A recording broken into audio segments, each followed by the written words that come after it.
Over the past 6 months, I've driven just about every variant of Porsche's new 992.2 Generation 911 that you can actually buy right now. I started with the GTS T-Hybrid back in March, which on paper should be the sweet spot of the entire range. Fast, advanced, loaded with tech. But here's the thing. It felt disconnected. The electric motor filling in turbo lag, the added weight, the way it delivered power. It was impressive, no question, but something was missing.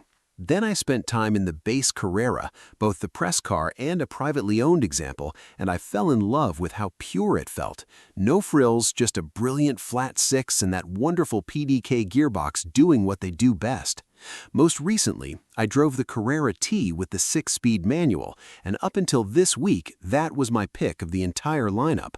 But this car right here might have just changed my mind. This is the Carrera S, and I think it's the most overlooked model in the entire 911 range, especially here in the UK, where badge snobbery means everyone wants those 3 letters, GTS, on the back of their car, even if the driving experience isn't actually better. The GTS T-Hybrid starts at £138,000. This Carrera S, £120,500. You're saving nearly 18 grand, and I'd argue you're getting a better car in the process. This particular press car is spec'd to the heavens. Shade green metallic paint, cognac leather interior, Carrera classic wheels. Porsche has loaded it with about £30,000 in options, which is frankly ridiculous, but we'll get to that.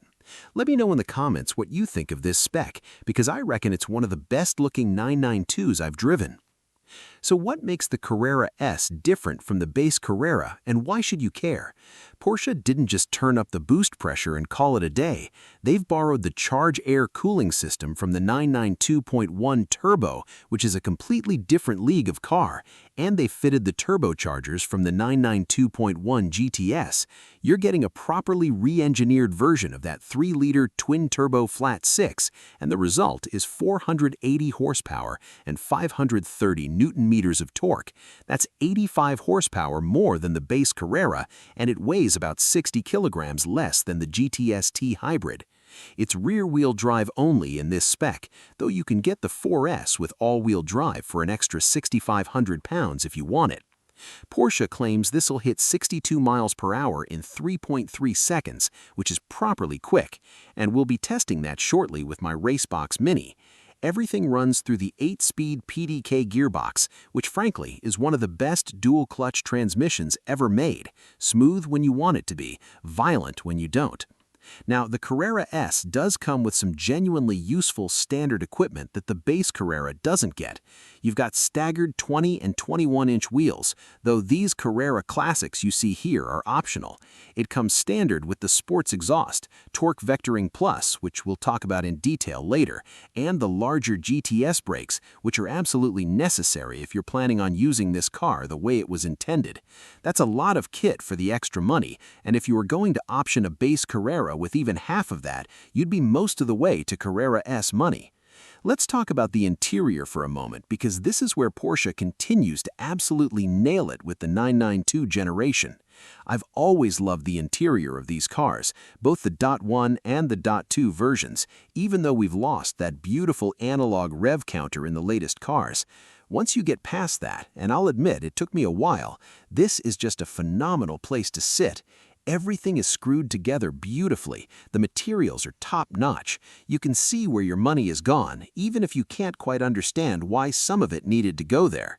This particular car, as I mentioned, has £30,000 worth of options, and a lot of them are in here.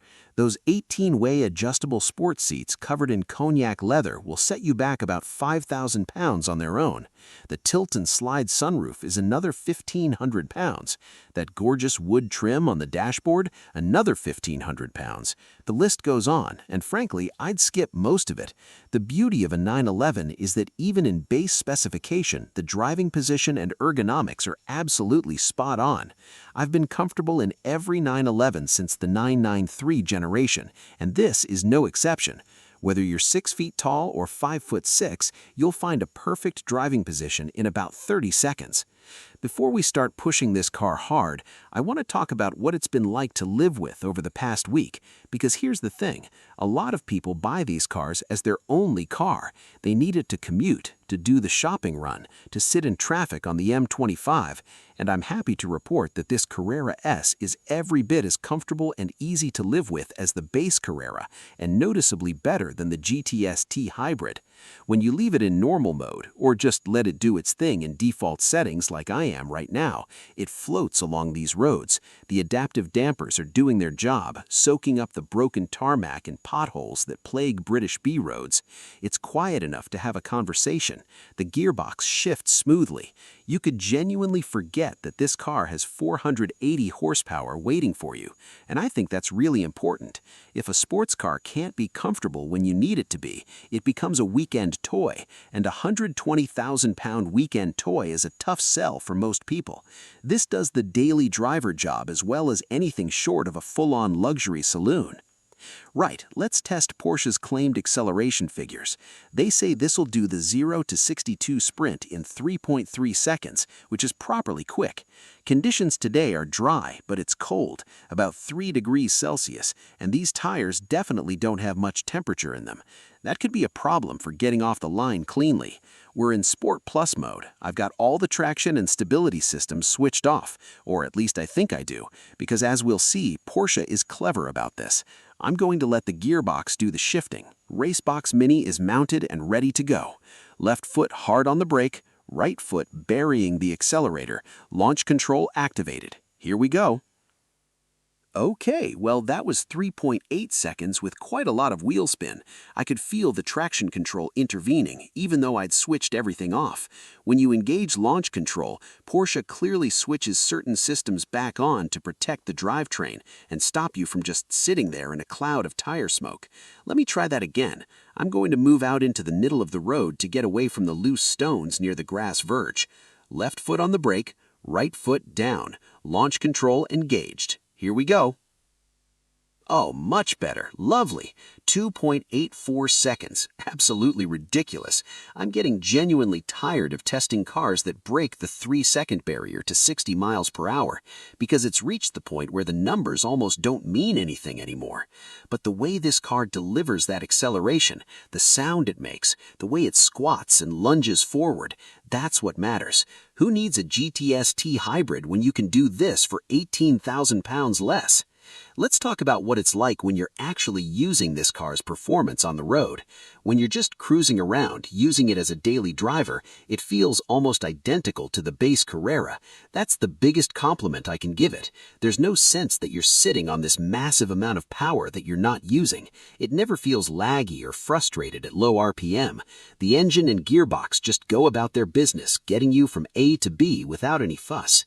The PDK gearbox is so good in automatic mode that you genuinely don't need to think about it.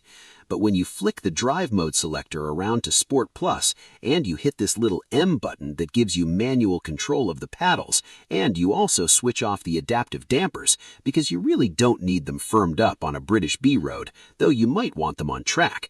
The first time you put your foot down above, let's say, 3,500 or 4,000 RPM, you instantly feel those GTS turbos and that turbo cooling system doing their work. It breathes differently than the base Carrera. There's this surge of mid-range torque that just wasn't there in the standard car, and it keeps pulling harder all the way to the red line.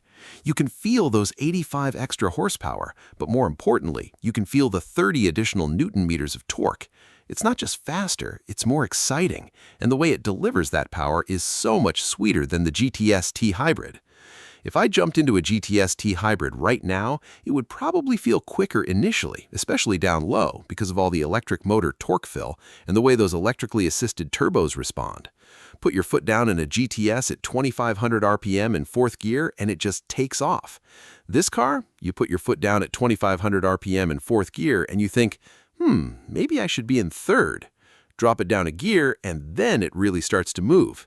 It's a bit like the 992.1 Turbo I drove a few months ago. Obviously not as ballistic as that car, especially at the top of the rev range, but it has the same character. And to me, that character is what you want in a combustion engine-only 911. That's why I really struggle with the GTS T-Hybrid. I know I'm going to get attacked in the comments by people who own them because that's what happens on the internet. But that car is almost too good.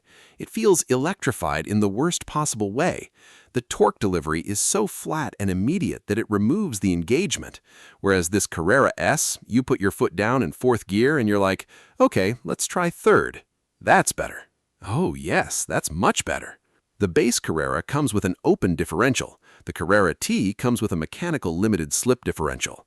This Carrera S, as standard, comes with Porsche Torque Vectoring Plus, and it's a fascinating bit of technology that I think deserves some explanation, because it's genuinely clever and it works brilliantly. Essentially, Porsche uses brake intervention to help rotate the car through corners. If I'm going through a left-hand corner, the system will apply a small amount of braking force to the inside left rear wheel. That brake pressure essentially drags or pulls the car into the corner, tightening your line. If I'm in a right-hand corner, it's doing the same thing with the inside right rear wheel. It's constantly working mid-corner to keep the car balanced and on your intended line. Then, as you exit the turn and start applying power, the differential locks up, just like a mechanical limited slip diff would, and it gives you maximum traction on the way out.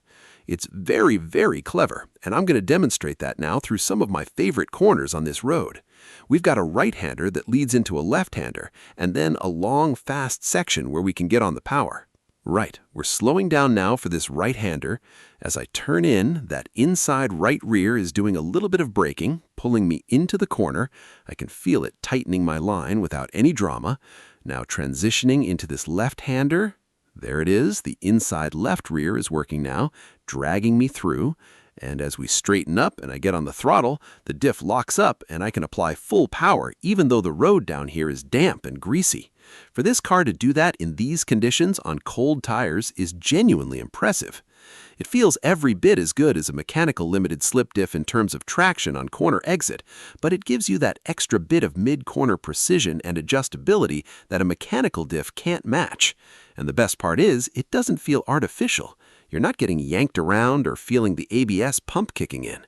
It just goes about its business, quietly making you look like a better driver than you probably are. And it feels really, really good in the process. So, what's my verdict? Well, as you know from watching this channel, I absolutely love the base Carrera.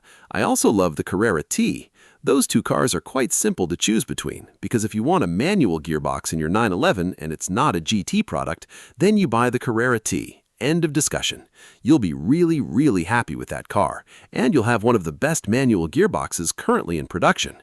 But if you want your 911 to have the wonderful 8-speed PDK gearbox, things get more complicated. You've got the base Carrera at 107,000 pounds, you've got this Carrera S at 120,500 pounds, and you've got the GTS T-Hybrid at 138,000 pounds.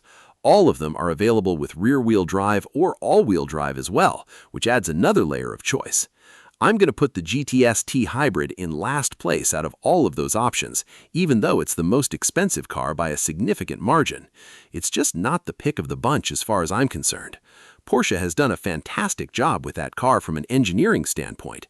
They've showcased their T-Hybrid technology brilliantly, and they've ticked all the boxes that, unfortunately, cars are going to have to tick in the future, at least in the near future. But while you still can, I would go out and buy a combustion engine-only 911, because to me, they just feel so unfiltered and raw in comparison. I absolutely love them for that. So it really comes down to a comparison between the 107,000-pound base Carrera and this 120,500-pound Carrera S. And if you can afford to spend the extra 13,000 pounds on one of these, I would absolutely do it. You're getting a number of optional extras as standard equipment: the sports exhaust, the bigger wheels, the upgraded brakes. If you were going to add those to a base Carrera anyway, you're already halfway to Carrera S money. But once you factor in that modified 3-liter twin-turbo flat-six, the Torque Vectoring Plus system, and all the other bits and pieces, this car is in another league when you start pushing hard. However, there's an important caveat. If you don't use your 911 hard, if you literally use it as a comfortable means of getting from A to B, and you never really push it on a back road or take it to a track day, you're probably not going to notice the benefits of this car over the base Carrera. The base Carrera is so good in its own right that the extra performance and handling precision of the S model will only reveal itself when you're really using the car. So I guess there are two conclusions here. This is the best car in the current Carrera lineup, at least from the cars that I've driven, but obviously that's just my opinion, and I'm sure there will be plenty of disagreement in the comments below, especially from current GTS T-Hybrid owners. I'm just giving you my honest assessment after spending proper time in all of these cars back to back. This Carrera S, like so many 911s before it, is absolutely brilliant. I'm genuinely gutted to be giving the keys back this evening. It's quick enough to be exciting, comfortable enough to use every day, and it feels like a proper combustion engine sports car in a way that the GTS T-Hybrid just doesn't.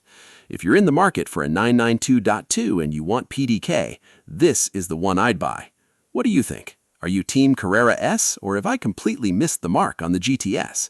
Let me know in the comments below, and please give this video a thumbs up if you enjoyed it. Also, please consider subscribing. It's completely free, and about 75% of the people who watch my videos regularly aren't subscribed, which is mad. Until the next one, take care, and I'll see you soon.